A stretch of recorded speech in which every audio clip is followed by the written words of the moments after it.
was a baking hot summer on the island of Sodor. The sun was shining brightly. James and Toby were taking children to the seaside. It was a wonderful job. All the engines liked seeing the children's happy faces, and they loved hearing them cheer when they saw the sea. Thomas wished he was taking children to the seaside, but Thomas was taking a big tank of raspberry syrup to the ice cream factory. Down on the beach, it was very hot, and the ice cream lady had run out of ice cream. So when Thomas arrived at the ice cream factory, the factory manager was waiting for him. "We have to make lots more ice cream," he cried. "You must go and get the cream, the chocolate, and the strawberries." Thomas was disappointed. He had lots to collect, and he wanted to take children to the seaside. "If we get everything in time," said Thomas's driver, "then we can still take some children." So Thomas rushed to the dairy. He collected the cream, and he puffed away quickly. Next, Thomas had to collect some strawberries, so he raced through the countryside to Farmer McColl's. Then, Thomas had to stop for James. "Out of the way," snorted James. "Passenger train coming through." James's carriages were full of laughing children. They were going to the seaside. "Why does James get to take the children?" moaned Thomas. At last, the crossing was clear and Thomas puffed away.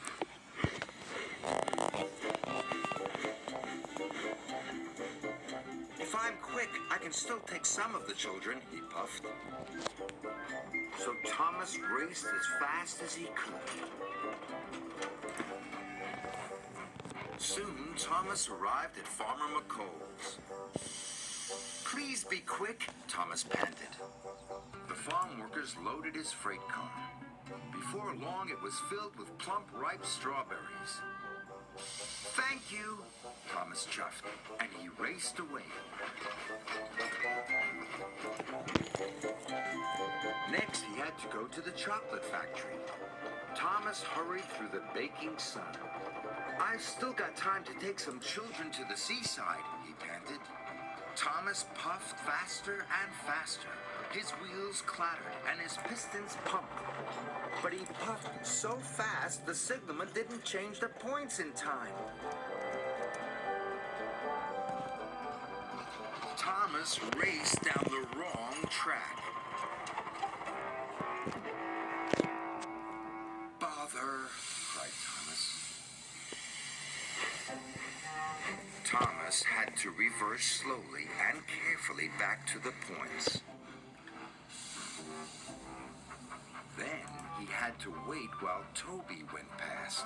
Toby was taking more children to the seaside. They were having a wonderful time. "Everyone gets to take the children except me," moaned Thomas. At last, the signalman changed the points. Thomas reversed back onto the track. And soon he was on his way once again.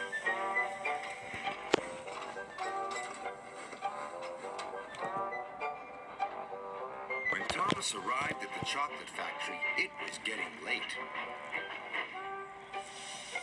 "Hurry up," cried Thomas.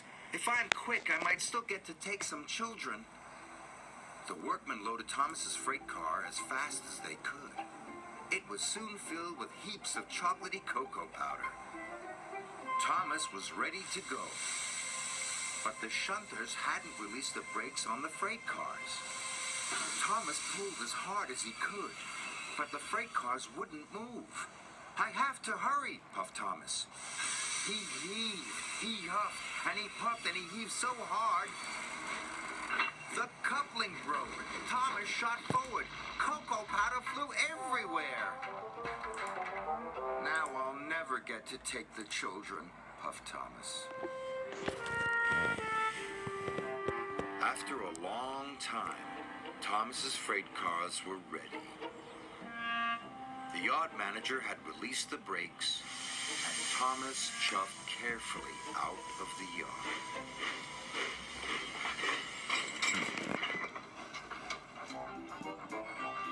Finally, the track turned left past the old church.